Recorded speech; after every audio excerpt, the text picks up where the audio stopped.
செல்லுங்களா, summer holidays வேற வந்துருச்சு. ரொம்ப போர் அடிச்சதுன்னு சொல்லிட்டு நாங்க கண்டுபிடிச்ச ஸ்பாட் தான் மெரைன் வேர்ல்ட். வாங்க மெரைன் வேர்ல்டுக்குள்ள போலான்னு சொல்லிட்டு நாங்க உள்ள போய் இங்க தாங்க இந்தியாஸ் நம்பர் 1 லார்ஜஸ்ட் அக்வாரியம் வந்து இருக்குது. இந்த ஸ்பாட் கேரளா திரிஷூர் சாவக்காடுல வந்து லொகேட் ஆயிருக்கு. நாங்களும் ஒரு டிக்கெட் எடுத்துட்டு அக்வாரியம்குள்ள போயிட்டோம். உள்ள car aquarium, cylinder aquarium, under water tunnel, glass bridge, fish பா இதெல்லாம் உள்ள இருக்குதுங்க. இங்க டிஃப்ரெண்டான வெரைட்டிஸ்ல எக்ஸாட்டிக் கலெக்ஷன்ல ஃபிஷஸ்லாம் வச்சிருந்தாங்க. அது மட்டும் இல்லாம க்ளோஸ் லைன் வியூலயே ஒவ்வொரு ஃபிஷ்ஷையும் அழகழகா ரசிக்கலாங்க.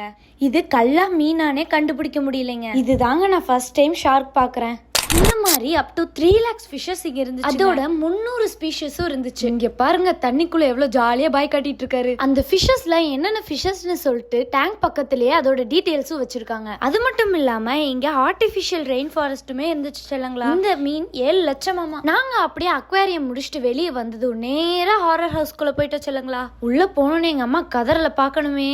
அப்புறம் இதே மாதிரி மிரர்மே, 16D cinema, birds park, fish feeding இந்த மாதிரி நிறைய இருந்துச்சு செல்லுங்களா. அது மட்டும் இல்லாம குழந்தைங்களுக்கு ஃபிஷ் கேச்சிங், அதோட சில்ட்ரன்ஸ் பார்க்குமே இருக்கு செல்லுங்களா. அந்த சில்ட்ரன்ஸ் பார்க்ல குழந்தைங்க விளையாடுறாங்களோ இல்லையோ, நானும் எங்க அம்மாவும் போய் விளையாடிட்டு இருந்தோம் செல்லுங்களா. நாங்க பேர்ட்ஸ் பார்க்குள்ள போனது பேர்ட்ஸ் மட்டும் தான் இருக்குன்னு நினைச்சோம். ஆனா அங்க அனிமல்ஸும் இருந்துச்சு செல்லுங்களா. எங்க அம்மா அப்படியே கிளியோட விளையாடிட்டு இருக்காங்க பாருங்களேன். இந்த ஃபிஷ்லாம் எப்படி சாப்பிடுது பாருங்களேன். இவ்வளவு பெரிய ஃபிஷ்ஷுக்குலாம் நான் ஃபீட் பண்ணுவேன்னு நினைச்சு கூட பாக்கலைங்க. உண்மையாவே இதுதாங்க நான் பார்த்ததுலேயே one of the best aquarium. நான் எக்ஸ்பீரியன்ஸ் பண்ண மாதிரி நீங்களும் கண்டிப்பா எக்ஸ்பீரியன்ஸ் பண்ணி பாருங்க. செல்லுங்களா, லவ் யூ ஆல்.